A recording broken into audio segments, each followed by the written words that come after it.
Welcome to the Etiquette Show, our entree to the world of culture, gender, sexuality, tradition, business, and so much more. Hi, I'm Regina Gershman. And I'm Dr. Sam Dubé. Together, we're going to take you on an extraordinary journey with engaging people from around the world, starting from right here in Ottawa, the capital of Canada. In this episode of The Etiquette Show, find out about America's leading LGBTQ networking organization, an amazing book which features colorful celebrants of the New York City Pride March and Dyke March. Asidia then talks to New Yorkers about their love life in Times Square. After that, we feature a lesbian-owned business and a dog with some amazing superpowers. Hello, and welcome back to The Etiquette Show. My name is Conchetta Rose. Today on The Etiquette Show, we have the president of Out Professionals. Out Professionals is the nation's leading LGBTQ networking organization. And here we have Mr. Charlie Conard. Thank you, Charlie, for being with us here today. Thanks, Conchetta, for having me today. I really appreciate it. Yes, of course. Okay, so explain to everyone, what is Out Professionals? Well, Out Professionals helps LGBTQ professionals connect professionally, network, and also we have a series of seminar and webinars that are career building and life enhancing. So all kinds of topics that include TEDx speakers, keynote speakers, and the members who are experts in their fields as well. Oh, wow. Okay. So what's can you give me an example of one of the series? You said the webinar series. Can you give me an example of one of those? Sure. Well, obviously things have changed a lot. We are masters of in-person networking events. Well, that certainly didn't happen much in 2020. Right. And hopefully by the end of the year, we'll have some sort of smaller events. But during, when COVID first hit, no one knew anything about anything. We knew people would have a lot of challenges, both professionally and personally, due to the impact of COVID-19. I mean, everything seemed to be great, and all of a sudden, tens of millions of people are out of work, and LGBTQ people are actually more adversely affected, studies have shown. So what we did was we came up with, it just came to me, a Life Preserver webinar series, and it was topics that deal with, addressing the challenges that you would face, like anything from career changes. We had some career events. It started with a keynote on how to thrive during diversity and times of disruption. And we had, psychologists. We had job search specialists. We've had all kinds of people talking about topics. So over the course of the year, we had 14 webinars on the topic. And now, it was very well received. We're getting ready to put the library up. It was a little more challenging than I had anticipated. Really, we were about in-person events. Mm-hmm. So the nice thing now is that these on-demand topics will be available very shortly. Oh, wow. So how was that pivot for you and your team during, when did you realize, okay, we have to shift our model here? Well, it was basically St. Patrick's Day. Oh, wow. We had just launched a chapter in LA in January. We had a second event, which we made optional because people already had registered, and we were going to honor their tickets later if they wanted to come in a later date, thinking it might be a month or two. We still had 100 people. They went into lockdown 2 days later. That was our last event. So we postponed and then canceled events. And then really within a matter of weeks, we had pivoted to using Zoom, used it a little bit for clients and whatnot, but certainly not like we use it regularly today. And we came up with a webinar series, and I started reaching out to a lot of our topics that our speakers we've had in the past can really be adapted for this specific challenge, and they hold up afterwards too. So, people who want to advance their careers, well, those skills have changed now that job search is all virtual. Yes. You're never going to meet that person like you did before. So those topics, that's continuing to change and be that way. So literally it kept me busy. My partner is in healthcare, so we thought he was going to bring home COVID. So it was a very stressful time, and it kept me busy, and it gave me something positive to do, as well as give back to the community, which is really what Out Professionals is all about. Yeah. Well, kudos to you and for staying true and staying on course with that, and kudos to your team for pivoting as well as you guys did. I wanted to ask you with because it's it's a socializing network. How does that play out online? Is it something where our friends can interact with you guys, or is it more of watching and then responding, or how does that work? Well, the situation both took away and gave new opportunities. Okay. For example, we started virtual networking. Of course, it's a lot different than going to a Manhattan rooftop and a lounge and having, a adult beverage or two and meeting people. Yeah. So, now we're on Zoom, but it also took away some of the geographical constraints. So we were able to, we have a LGBTQ and healthcare mixer. Now people from other areas could join that. So, first thing we wanted to do was write. So we worked with a professional moderator, executive coach who was used to doing these events virtually on East and West Coast. And we almost made a little bit of a talk show aspect to it, like we would have one of our speakers come in and talk about the webinar that's coming up. Or we have a professor who's really focused on what's the story behind art. Often that has sexual issues. He does our tour, LGBTQ Secrets of the Met Museum. So he would come on and show a piece of art and tell you really what the art was about. It hangs on the wall. You walk by it, you don't know what it's about. So we tried to make that fun and entertaining instead of just, mugshot introductions on Zoom. And it's gone very well. Obviously, we're all looking forward to meeting in the groups again in person.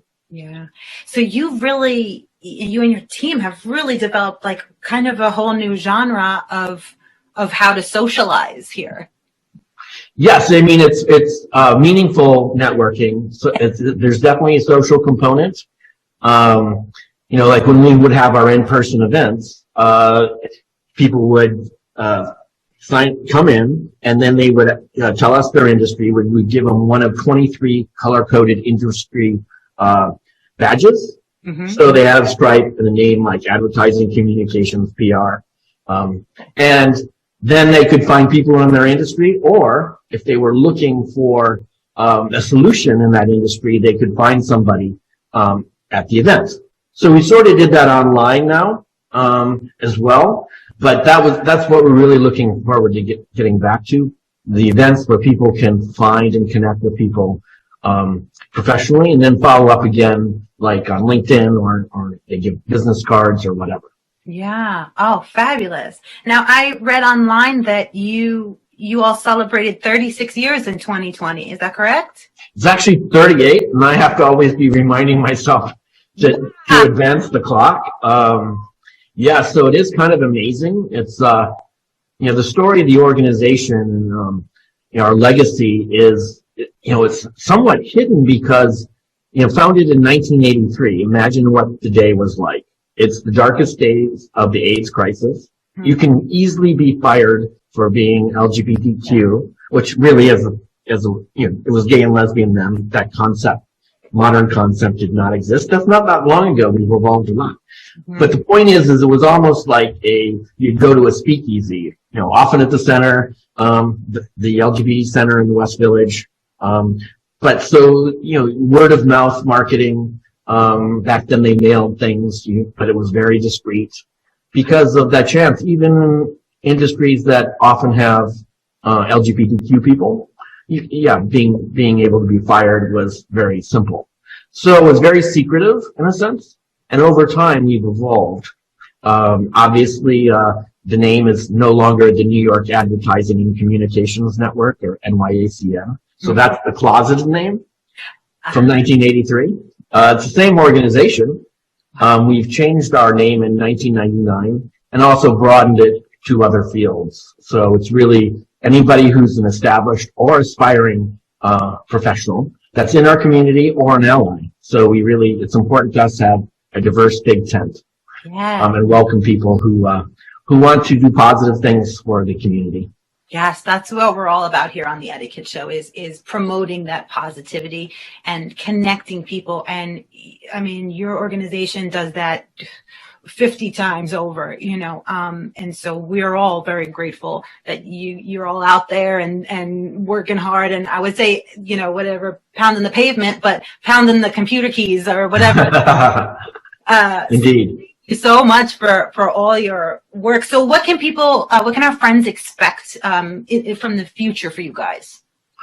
Well, obviously when we get back to the profile of in-person events, we had about 40 events a year. Okay. It's actually probably going to be close to that this year as well. And of course, we are in the process of a national expansion, which we should probably talk about at some point. Yes. So we have events of all kinds throughout the year, networking and career building events, as well as, we used to have some outings as well. Anything, they all have a networking component, whether it's a walking tour of the West Village or a museum tour or a webinar. They all have a career or networking component to help people meet each other in a welcoming, comfortable way. As opposed to just randomly like going out and whatever. You can really make connections with people who are career focused and community focused, and that's what we do best. Sorry, what was the rest of the question? I don't remember. It's fine. I got on a tangent. Let's talk about what you just mentioned, the national expansion. Yes. So it's funny because we've always, our DNA is grassroots, volunteer driven. Well, that's great for doing things from point to point, like events, or in one place like Metro New York. In the years past, they did try to get San Francisco chapter going. It started, but really we can't. Now we know we've almost come up with a system in 2019 of sort of like franchising, in the sense of teaching people, and then they are able to start their own chapter. So we started in LA, and then one of our board members moved back to Houston, and we were just about ready to launch Houston. The enthusiasm was tremendous, just like in LA. There are like 300 reservations a month out. And of course, that was going to be April 5th. So, we all know what happened there. And so it was postponed. We still have those people on our email list. Many of them come to our virtual events, but of course, they're looking forward to meeting face to face. There's nothing quite like that, and that's the thing we do really best. I was going to say, even now, talking with you now, I still wish I was in the room with you. I still wish. I hear you. We all do, and it's a part of human nature. Yes. Something about the in-person connection that doesn't translate to a device. It doesn't. And I think your organization is doing everything to make that as comfortable as it can possibly be and still work. And it is working. So again, good for you guys. Congratulations to your company, because we need it. We need this. We need humans. We need social interaction. We need to network. We need to talk to people, because as you mentioned, so many jobs that were once really important jobs don't even exist now, because so much of everything we're doing is online. Yes, indeed. And new jobs have opened up and new opportunities. Yeah. It's interesting you mentioned that one of the things that we're leaning forward with attracting corporate partners, something we've never done because it's always been so grassrootsy. Right. You need to have a structure and people working.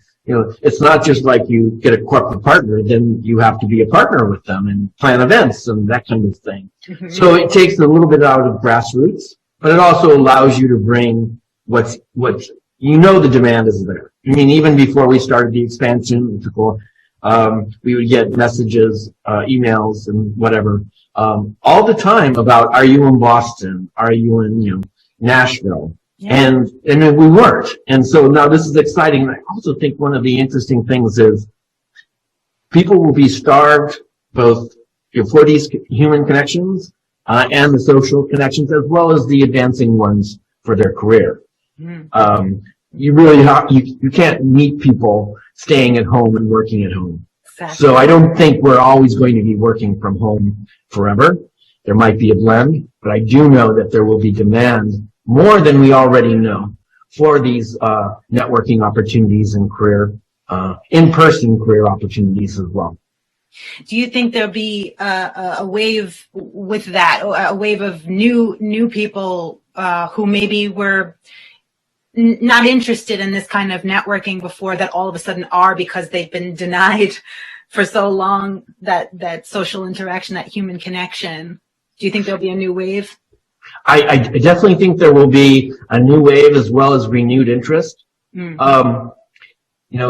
Over the years, things have evolved. Like, we were in a very good economic state prior to COVID, in a lot of ways. Certainly there's a lot of change in technology and workplace, but at the same time, it wasn't like after COVID hit and all those people lost their jobs. So events had become more and more social. That's why a couple of years ago we developed the badge system to, when someone arrives and they get their badge, it helps them find people. It also sets the tone that, yeah, sure, it's fun to go and have cocktails on a rooftop lounge in Midtown. Right. But yet setting up the situation so you leave with something valuable, whether it's reconnecting with someone a lot of people come to every one of our events, or many of them, or whether it's meeting someone new. So I do think that there will be renewed interest and focus on meaningful interactions that lead somewhere, as well as new people coming on board that are like, wow, this is great. Yeah. So I can't wait until we actually have a strategic plan to open up a chapter 1 a month. I'm sure. Once it's allowed. Become members. We have supporting members, and the cost is only $65 per year, and that gives you free access to all our virtual events and the coming on-demand webinar library, still building up webinar. And also many events are free or $10 off for members. So it's really it's actually been the same rate for 22 years. We haven't increased it. We are evolving the organization to add more digital benefits. Mm-hmm. We used to have a directory, but it's when LinkedIn came on, and the website has aged. Mm-hmm. People went to LinkedIn and thought that was the thing to do. Yeah. So they weren't really interacting. But now people see the value for the smaller communities again, because in LinkedIn, you're one of them, 10 million, 30 million, 100 million, whatever it is. This is a way to stand out, especially in your own community, whether it's LGBTQ and also in your region. So we're bringing that back. We're bringing back a job board again, like everyone had gone to those large online services. And so people can pinpoint opportunities that are one interesting thing. A lot has changed in the last couple of years with diversity, equity, and inclusion. So companies now seek us out. And that's another reason why, it's funny. We go from the idea of a closed secret society with a private directory that, you couldn't take pictures at events, that kind of thing, to now we're sought out as other communities are. So it's really kind of a big change, and this is our next evolution. You're not around for 38 years without evolving. Right. I was going to say, that process alone just, and I don't envy the people that went through it, because I'm sure it wasn't, bing, bang, boom, and now we're here in 2021. It was a very long, drawn out, painful process, I'm sure. But that does give me hope for humanity, in that we are able to adapt and adjust, and as you said, evolve. And I do look forward to the future and see what you all can bring out of all of us, and how we can all be in the same space again together, and networking and looking each other in the eyes. Exactly. Well, I hope you will join us for an event or two, at least. Yes. And so they can do that on outprofessionals.org. That's outprofessionals.org. Charlie, thank you so much for being here with us on the Etiquette Show. Thank you so much, and we'll see you soon. Bye-bye. Thanks, Conchetta.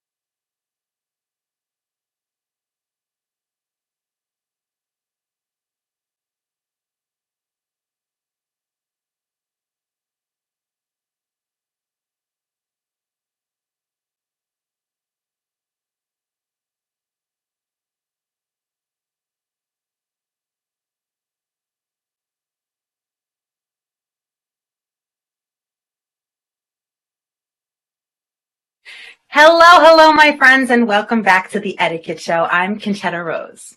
For the 50th anniversary of the Pride March comes a visual celebration of the diverse, vibrant, and exuberant attendees of New York City's Pride Parade.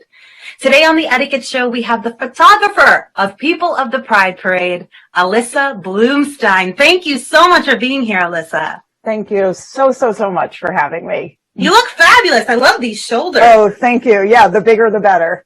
I agree. I feel that way with my hair, you know. Tell everyone, what is People of the Pride Parade? Oh, great question. People of the Pride Parade is a photo book that I worked on with one of my very good friends, publisher Julia Abramoff, where I captured people of the Pride Parade, and I think more specifically, folks in attendance at the Pride Parade, where a lot of photographic work focuses on people in the parade, the, kind of adventure and excitement that makes up the parade. We wanted this book to focus on all those folks who come out over that weekend to celebrate that weekend. Yeah. What does it feel like to be in the middle of all that kind of energy? I'm getting chills just thinking of it. I mean, it's really, really fun. I think that in a lot of ways, it's some of kind of the most exciting and most exuberant that New York has to offer.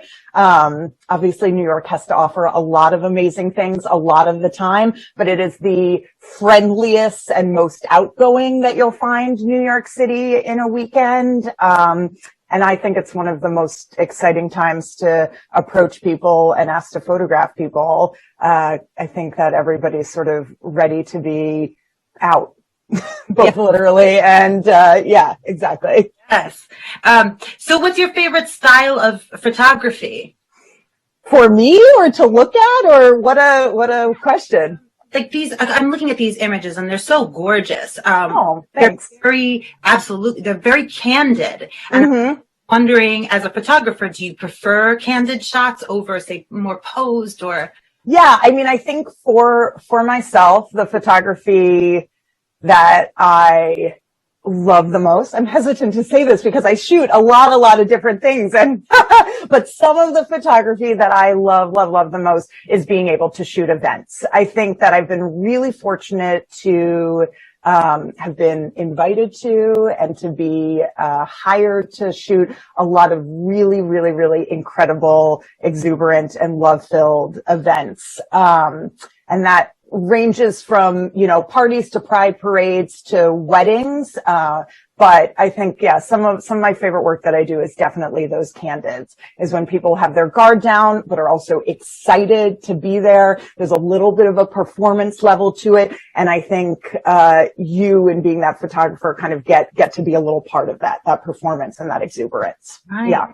Do you feel like it's difficult to capture, I don't want to say a real person because I hate that, but like someone who's just living their lives versus a particular model, say? Do you think it's more difficult to capture someone being real?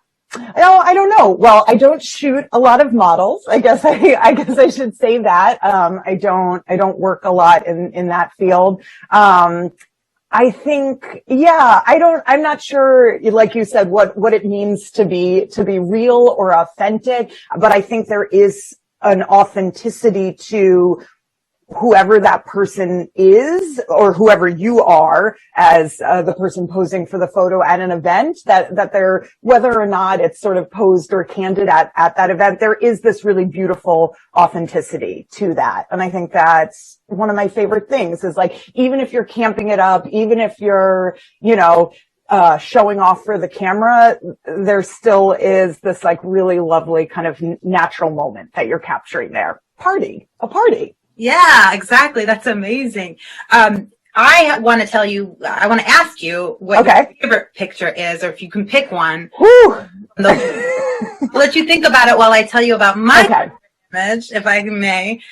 You captured, I can't even count how many people, maybe a couple of hundred people here, but there's one beautiful soul in particular standing in a fountain, just joy across this face, completely soaking wet, and just joy, joy, joy. And I can't help but smile when I look at this person because I want to be hanging out with them. Like, I don't even know what they're doing, but it's right. So much fun. I know that picture exactly. That is a really beautiful, exuberant one. Yes, it's beautiful. It's beautiful.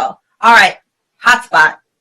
I think one of my favorites is, I don't know what page it's on in the book, but it is this woman, Una. She is holding a flag. It has a curse word on it. It says F ice.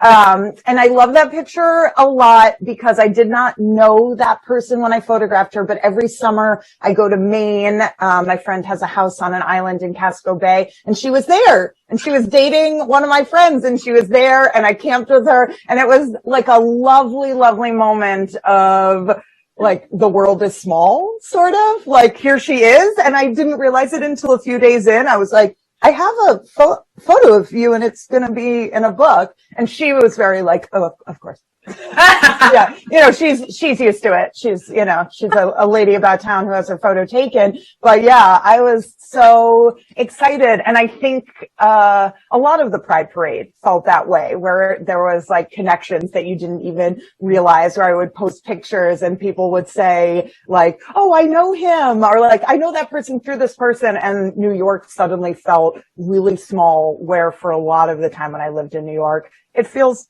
big and lonely. Yes. Yeah. New Yorker myself, born and raised here, and there have been numerous times where I felt like this place is too big. You know, all of a sudden you meet someone in a tiny back alley or something. You're like, wait, it's really small, actually. Yes. Yeah, exactly. And I think Pride can do that. And just seeing somebody in another state on a tiny island with no cars, and they're here with a childhood friend of yours, is like, perfect New York moment. Wild. Yeah. Well, I wanted to talk briefly, if I may, about your fabulous podcast called Dear So-and-So. Yeah. If you don't know what it is, get on it because hilarious. Oh, thank you. Briefly tell our friends what it's about. Well, it is a phone call between friends where we offer up advice that no one has asked us for. So it is a phone call between myself and my friend Steph Karp.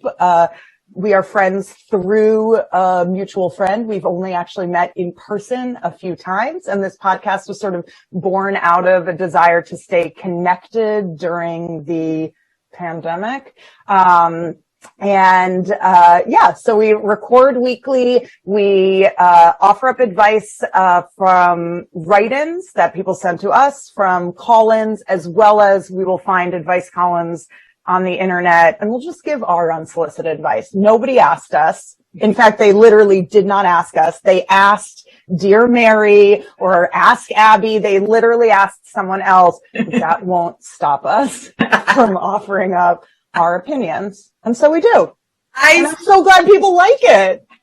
I love it. I so appreciate it. I feel like I know you ladies, and I just want to hang out with you. Well, join us. We'll have you on sometime. So tell our friends where they can get their own copy of People of the Pride Parade. At your local bookstore. Support your local bookstore. My goodness. If they don't have it, I bet they'll order it for you. I'm sure. They're nice people, right? Yeah. Yeah, I'm sure they will. If they don't have it, in fact, shame them for not carrying it, because what are they thinking? And then I'm also sure you can find it on the Apollo Publishers website. I guess I should plug that as well. My friend has an amazing publishing company. She's the one who I created this book with, Julia Abramoff. You can order it there as well. But, support your local bookshop. It's People of the Pride Parade. Alyssa, thank you so much for being here with us. Oh, thank you. Thank you. I really appreciate it. Fabulous. Thank you, guys. Bye-bye.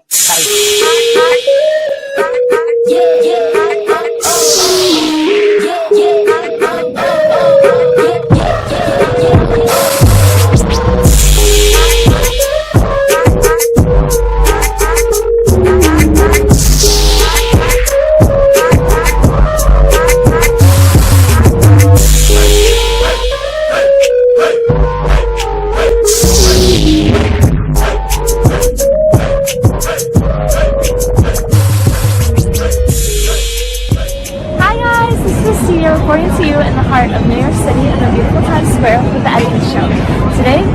find out how single New Yorkers feel about dating during the pandemic and what trends they have been noticing. Hi guys, this is Sadie with the Etiquette Show, and with me I have Madison and Julian. And how has Corona impacted your love life? It hasn't really affected us a whole lot. I actually got COVID a few months back. Still kissed her with COVID before I knew. Yeah. She's okay though. Not sick. Didn't get sick, no symptoms, no sore throat. And even when we knew, we still slept in the same bed. So you weren't worried about me? No, it was weird. I didn't get sick at all. I mean, he was sick for a little bit. His cold was worse. He got a cold. It was worse. It was like a mild cold for 3 days. It's like nothing. So she loves you enough to be next to you when you have COVID. Oh yeah. Yeah, that's a good relationship. Yeah. And how do you feel like it's affected all the people in the world right now? I'm sure other people are really paranoid about it. And I don't know. I mean, I think everyone's paranoid, worried. We have all these restrictions, so that kind of kills the fun. So for your dating life, like you guys aren't limited by dates now, you guys don't have to like... Well, he cooks a lot. He's a great chef, so even for Valentine's, he made spaghetti, and it was like so romantic. So we don't eat out a lot in general. And our one favorite place is still open. Oh, what is it? It's called Thai Bistro. Thai Bistro, okay. Yeah, get that Thai food. Yeah, it's good. What about quarantine? Were you guys like separated, or did you guys have to spend more time together? Well, we're actually from Texas, so we didn't really get quarantined. You're from Texas! Oh my god! So you guys never had a quarantine? Oh. Don't worry. Well, we did. We did. It was tough not seeing each other, but I mean, over. So absence makes the heart grow fonder. Yeah. I was gonna say it must make you guys like get closer and appreciate each other more. Well, thank you so much. I appreciate it. Hi guys, this is Celia with the Etiquette Show, and with me I have Justin. And Justin, how has Corona impacted your love life? Well, since I can't really go to too many places, I can't really see anyone, and like there's not too much people because I'm not really from New York. I just visit. Okay. Yeah. Sounds good. Yeah. So I mean, I don't really see anyone. I just go with my friends most times. Yeah. So how do you feel about like online dating, Tinder, and shit? Online dating and stuff, that's not it for me. Yeah, it's not it. Because I could just see random people on there. Yeah, it's not it. Yeah. And how did you meet people before everything shut down? Well, I mean, school, you can meet people all the time. There's like always people, and like there's like parks and stuff you can go to. And it's not like you can see their face, it's not just masks. Yeah, it's hard. Yeah. How do you feel about the whole catfish situation where you could talk to someone for an hour and they take off their mask and they might not be your type? I know. It's just not it. Like the mask, it's just way too not hot. It. The mask gets you too hot, and then it's just like when someone pulls it down, it's just they're not even But they're still beautiful on the inside. Yeah. And the outside. Just not our personal preference, you know? Yeah. Yeah. So, do you think looks really matter, or is it something you could ever look past? I mean, looks does matter, but I mean personality does too, because someone could be like they can look nice, but like if they're toxic, it's just not good, because they could just be like, they can do a lot of bad things. They can just turn out bad. Do you think if someone's personality is high enough, it could make you bypass like just your personal taste? Yeah, because someone could be really nice, and then they might not look the best, but it doesn't matter. They know what they're doing. And what was the best thing about the last person that you dated? The best thing was that they were loyal. They didn't cheat on me. No problem. What about the second best thing? The second best thing, they knew me. They knew like what I liked and stuff. Well, I hope you find someone exactly like that soon. Thank you. Thank you so much. I appreciate it. Hey guys, this is Celia with the Etiquette Show, and with me I have... I'm Ella. And I'm Lauren. And how has Corona impacted your love life? Oh wow. Yeah, man. So me and my boyfriend, we were like apart for like a month. Yeah. Like, we didn't see each other at all, and it honestly made us closer. How? Yeah, just because like we didn't see each other all the time, so we had to like talk to each other, and, like not just meet each other. So it really made us closer. I agree. Yeah. And it makes quality time more like. Yeah, you really appreciate the little things more, and like quality time. Yeah, man. So you guys both were in relationships before, during, and after? Wow, okay. You have any relationship advice for us? Jesus. Communication is key. Yeah. Just have communication and have fun. Yeah. Where did you guys meet your manses? Okay. In a science class. So science, is that something you guys are both into or no? No. Kind of. Just medical. Yeah. So yeah, kind of. You guys were just there to find love, not to learn science, okay? And how do you feel the world is right now in the current love life affairs? I think that everyone just like needs to remember to always have love in their heart. Yeah. And really just think about other people, not just about yourself. Yeah. Yeah, always have love in your heart. So how do you have love in your heart when it's really hard? Keep in mind that everybody's going through the same thing. Yeah. Everyone has a different story. You never know what someone's going through. Yeah. Just treat others how you want to be treated. And would you guys say that you've always been in relationships, or has there been like long stages where you would just be single? Long stage, yeah. I feel like I can tell that because you seem like you have so much love in your heart, and it makes sense, you know? Yeah. And to anybody who's having a challenging time meeting anyone right now, they have to go through Tinder, Hinge, it's hard to meet them at events, what advice would you give them? Just wait. Yeah. What do you mean wait? Like someone's gonna come eventually. Yeah. And like once they do come, it's gonna be worth it. The wait. Okay, well, thank you guys so much. Of course. And there you have it. This is Celia reporting to you in Times Square. Now back to you in the studio.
Back to the Etiquette Show. I'm Conchetta Rose.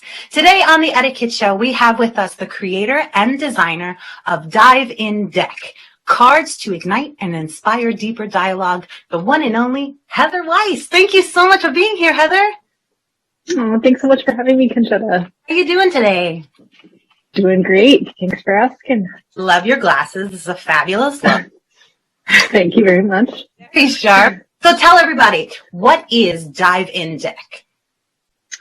So as you said, you know, the subtitle is Cards to Ignite and Inspire Deeper Dialogue. The idea is that, you know, in a world where we're, I think, pretty oversaturated with technology, Dive In Deck is a set of cards that allow people to dive into something more meaningful, especially if they're having trouble finding those prompts themselves, or maybe they want to go deeper with a certain individual or with themselves. And aren't sure really how to take themselves in that direction. The cards are a really wonderful tool to assist with that. You know, on the back of the deck, we say, consider this your cosmic permission slip to put down your device and dive into something more meaningful. Yes. So that's, yeah. That phrasing. My partner and I constantly talk about how we're like so glued to our devices, and now I have a baby and all she wants is the device that we're holding, and it's only because we're so interested and invested and focused on it that she's even knows what it is, you know. So this concept of like literally putting it down and looking someone in the eye, is just, I think it's so important, especially for what we're experiencing all over the world right now. So what inspired you to create this? I think it's exactly that. I was walking through the world, seeing people, with their faces down and looking at their devices. And I'm somebody who just really loves just going there right away, like, don't ask me what I do for a living or what my hobbies are. Like, let's just get in. Let's get into that, like, metaphysical, like, tell me about your deepest fears, just like, let's, yeah, exactly. What really scares you? What lights you up? Those are the kinds of conversations that I just love having with people from the jump. With strangers, with people that I've known for years. And so I was curious, how do I help people who maybe don't have that skill set or don't have those tools in their tool belt? How do we create something tangible that we can put into people's hands that will allow them to start to have some of those deeper, more thoughtful conversations where we can peel back the layers and really start to learn something about one another. And at the time I was teaching myself Photoshop and was just, as a side gig, just playing around with design. And it was something that I did, as a side hustle, just kind of late into the nights. I'd be up just designing and playing around with these cards and questions until 4 a.m. And a few months later, what emerged was this deck of 33 cards that are, each individually designed to bring the user a unique experience. Each individual card has a unique design and question or statement on it that are really specifically designed to take us to those deeper places. That's so fabulous. And they are stunning. They are beautiful. I was actually going to ask you who the artist was until you told me, oh, it's you. You're the designer. They're gorgeous, gorgeous cards. I love that you took so much care into creating each one, and they don't look alike. Sometimes you get a deck of cards or even tarot cards or angel cards or something, and they have a similar aesthetic. And even though yours live in the same world, they're so, when you see an image too, I feel like your mind goes to a different place depending on what image you're presented with. So I feel like you took such great care in presenting a question or a conversation along with these beautiful images. Do you have a favorite one in the deck? Oh, that's such a good question. I get asked that a lot and I never know how to answer it because I have a unique experience with each individual card. Right. There were some that came very easily to me and some that, I think there's maybe 2 or 3 cards in the deck that just didn't go through a revision. It just poured out. It came through really quickly. And then there's a few cards I can think of in the deck as well that took me maybe 20 hours to design one card, just because it took so many revisions and it wasn't right and I needed to get it exactly right. And so, I would say, God, they're all flashing through my mind now. Maybe my favorite card today is What Does Freedom Feel Like? It's one of those cards it's got a little girl on a swing. And you kind of see the underside of the swing and the question is, what does freedom feel like? And maybe that's where I am today because that's been the inquiry on my heart for the last several days here. I love your phrasing, the inquiry on my heart. That's beautiful. You're a pop. She didn't even know she was. Good shot. So your friends find their own deck. They can visit diveanddeck.com. We are also on Amazon and Etsy. And in retail stores across the country. But diveanddeck.com is really your best place for finding the deck and finding out more about the deck. That's so fabulous. And I just wanted to ask you too, as far as the deck goes, like who can benefit from this? Is it really for anyone, or is it for, a couple? Is it for people on a first date? Is it for friends, getting back together, getting reacquainted with each other? Who is it geared towards? Yes, and all of those things. And, people are really surprising me with how they're using the deck. the product was first created, it says on the back of the deck, I believe, that there are no rules, there are no wrong answers. It's kind of for everyone. So it's been interesting to watch what people do with a set of cards when they are not given a specific set of instructions for how to use them, how to engage with them. We give some ideas of how people can engage, from all the things that you mentioned to, we've had people write in and say, oh, we used them on our road trip and it made the time fly by, to, somebody brought them to a hostess at a dinner party, and she said we went 2 hours and 2 bottles of wine went by before we realized that we were still on the first card, and we had, spiraled into this beautiful conversation. And then they pulled another a woman wrote in and said that she, puts one in her kid's lunchbox every day, so that they can have conversation. That's sweet. They can have conversation in the cafeteria, to, people using them as individual journaling prompts. I had another woman say that she facilitates a group for teen mothers, and she was having trouble figuring out how to kind of get the group going, and so they were pulling cards. And another woman wrote in and said that she and her husband, I think it was maybe their 10th wedding anniversary, they decided to leave their phones at home, and they went out to dinner and took the cards with them. And she said we learned things about each other that we hadn't known after being together for 15 years in our relationship. And so, yes. What kind of experience, how does that fulfill you, in the sense you get receiving all this feedback about how you're literally bringing people together? The couple, that have been together for a really, X amount of years, all of a sudden discovered something new thanks to you and your questions. What does that make you feel like? Oh, it's a beautiful inquiry. It's really humbling. Yeah. To know that, something that I created just out of, a moment of curiosity. I think Elizabeth Gilbert has this beautiful, quote about approaching our experiences with friendly curiosity. And when you follow your curiosity, that kind of leads you to your passion and your purpose. And so I was curious about how do I help people have the conversations that I love to get into? And by following that simple curiosity, it led down this, magical, adventurous rabbit hole of learning what it means to start a business, to create a small product, to launch that out into the world, and, everything from retailers and legal issues to, all the things that you don't really know that you're going, you don't know where you're going to end up when you set out on this journey of curiosity, to now several years later having launched this product and really seeing how it's affecting people's lives is, so I say follow your curiosity and have an open heart, and you might just make an impact on someone's life. Oh gosh. Thank you for signing me off in the best way possible. I don't know myself. Heather, thank you so much for being here today with us on the Etiquette Show. And you can get your own deck at diveindeck, diveindeck.com. Please go get one today. They are so beautiful. You will not regret it. Heather, thank you again. I'm Conchetta Rose. Bye.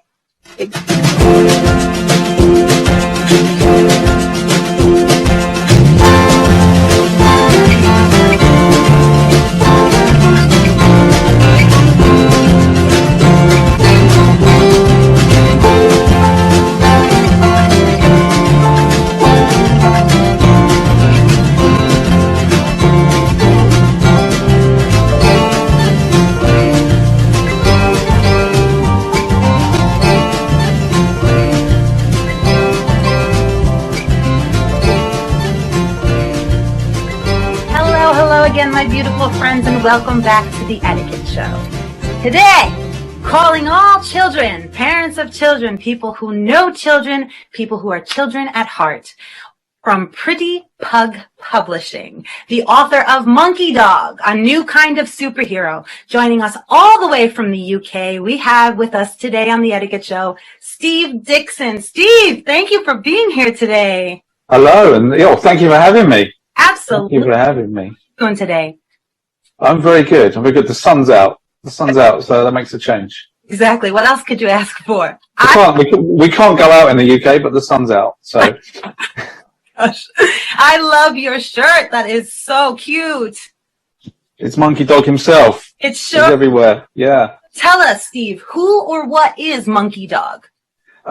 Monkey Dog, as you said, I mean, he's a new breed of superhero. He's half monkey. His bottom half is monkey, and his top half is dog. I'm not going to explain too much because it will sort of like ruin the book, but that's a very basic premise of what Monkey Dog is. Right. No spoilers, no spoilers. No spoilers. What's a good age bracket for this book?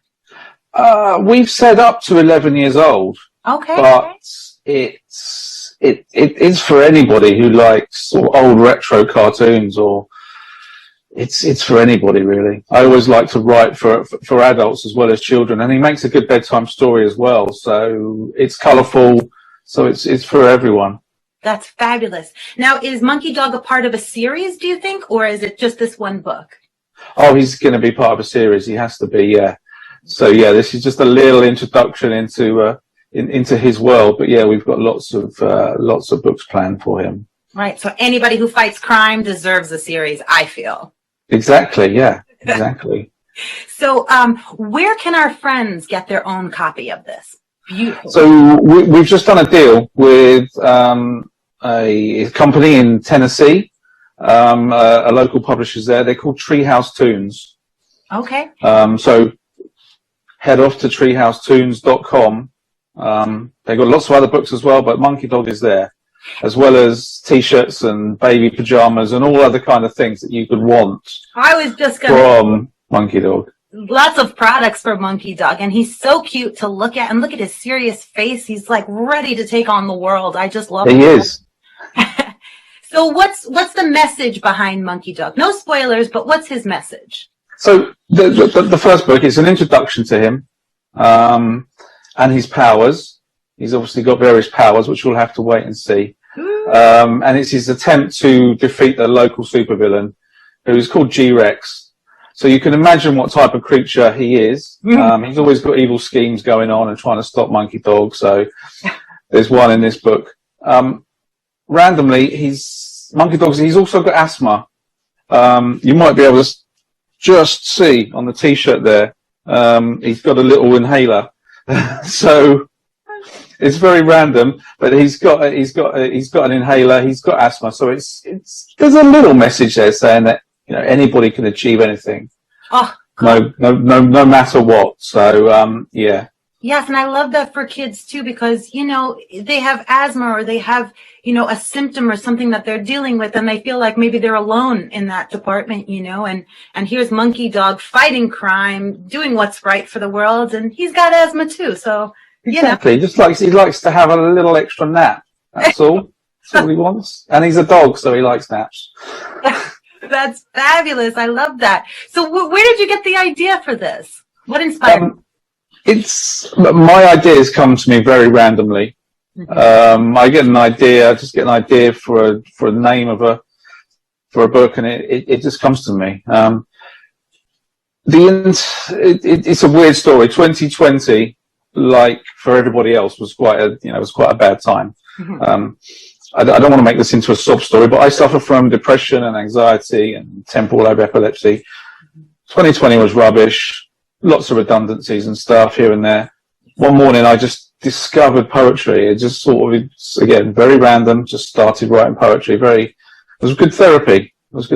So, another plug. I do have an adult poetry book out as well, but I was just writing poem after poem, and Monkey Dog was one of those. It just came to me. So it's an undiscovered talent, I think. And from there and the books, I went on to creating my own publishing company as well. And here we are now. So we've got 5 books in the UK sort of online store at the moment.